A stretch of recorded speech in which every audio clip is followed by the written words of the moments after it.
అసలు ఏం జరిగిందో నువ్వు చెప్పు సేతుపతి. శివాలయం భక్తులతో రద్దీగా ఉంది మహారాజా. అప్పుడే దేవసేన కూడా దర్శనార్థం వచ్చారు. అప్పుడే మీరు వచ్చే సమయం కావడంతో వారిని ముఖ ద్వారం నుండి కాకుండా పక్క దూరం నుండి వెళ్ళమన్నాను. బాహో, ఏంటి ప్రవర్తన?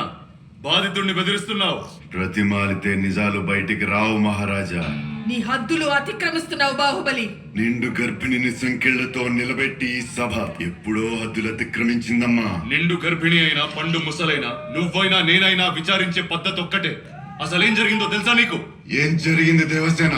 శివాలయంలో ఆడవాళ్ళందరినీ ఒకవైపుకి రమ్మన్నాడు. లోపలికి పంపే నెపంతో ఒంటి మీద చేయి వేసి నిమిరాడు. నా మీద కూడా చేయి వేయబోయాడు. వేళ్లు నరికేశాను. తప్పు చేశావు దేవసేన. ఆడదాని ఒంటి మీద చేయేస్తే నరకాల్సింది వేళ్లు కాదు, తల.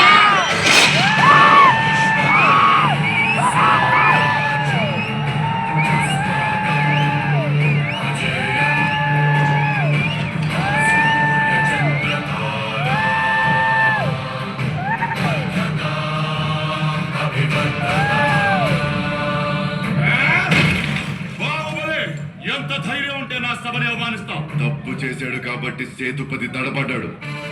నిర్దోషి కాబట్టి దేవసేన నిజాన్ని నిర్భయంగా మాట్లాడింది. వాడి దోషి అని తేలింది, తల తెగింది. బాహుబలి